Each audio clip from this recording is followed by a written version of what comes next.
The early 20th century saw many monumental discoveries that changed our collective worldview, and yet while so many were celebrated globally, such as Captain Scott traversing the Ross Ice Shelf in the Antarctic, or Amundsen's attempt at the Northwest Passage, there were discoveries that did not make the world stage, despite or because of their importance to our understanding of mankind's origins and capabilities in the ancient past. Arthur Posnansky's dating of Tiahuanaco's construction to 15,000 BC is one of these examples. Another would be the controversial dating of artifacts found at Huaytlaco by geologist Virginia Steen McIntyre to 250,000 years before present. This presentation begins with the discovery made by the famed archaeologist Sir William Flinders Petrie deep in the Sinai Peninsula.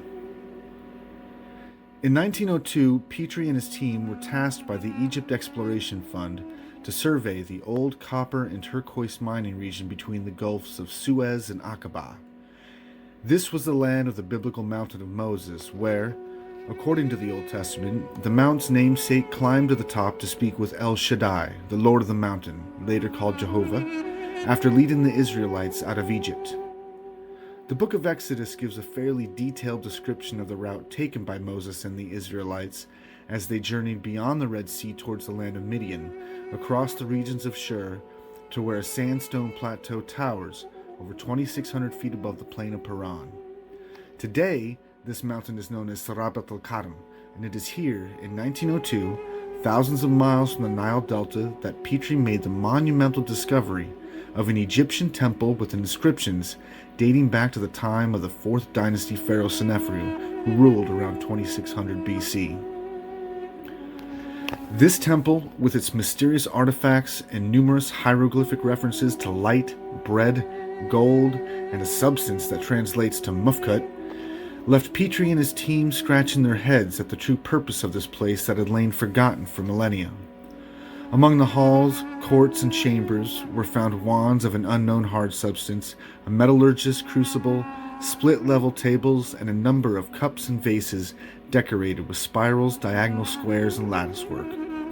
Purposefully concealed beneath carefully laid flagstones was a massive quantity of a fine, white powder with the nature of which was a complete mystery.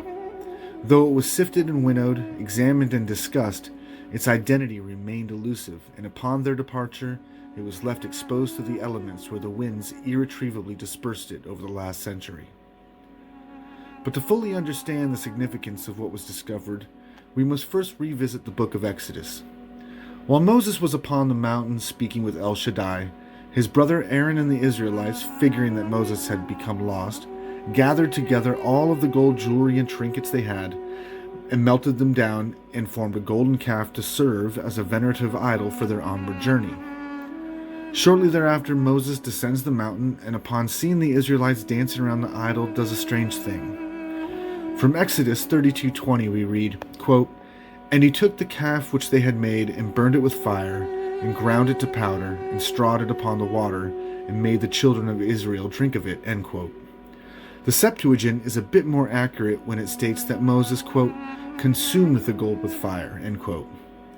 If we refer to the Oxford English Dictionary's definition of consume as to reduce to nothing or to tiny particles, we begin to get a sense of what is taking place.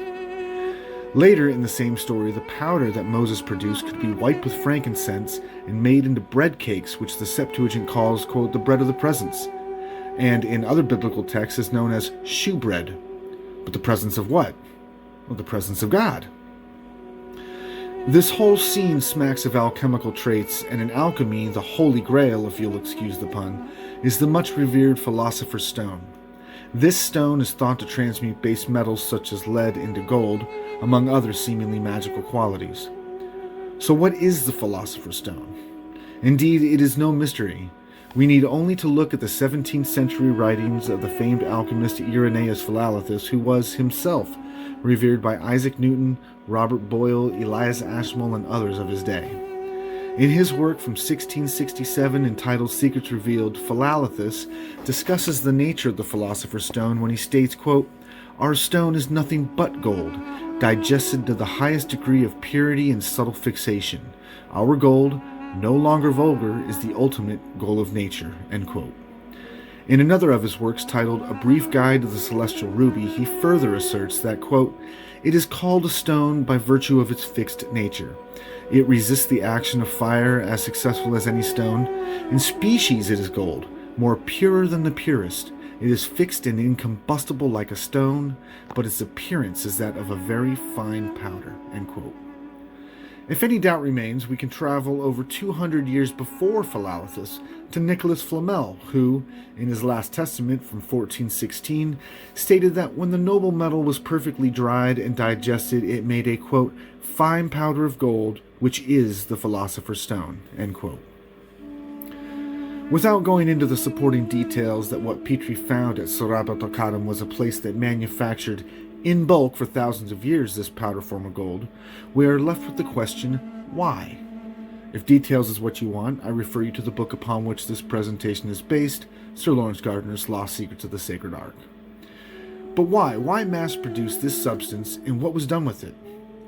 Well, before we address the nature and attributes of what is known as the powder of projection by the Egyptians, or shamana by the Mesopotamians, or the Paradise Stone in Alexandrian documents, and today is referred to as exotic matter, we will take an interesting journey across time and discover the myriad places it pops up throughout history.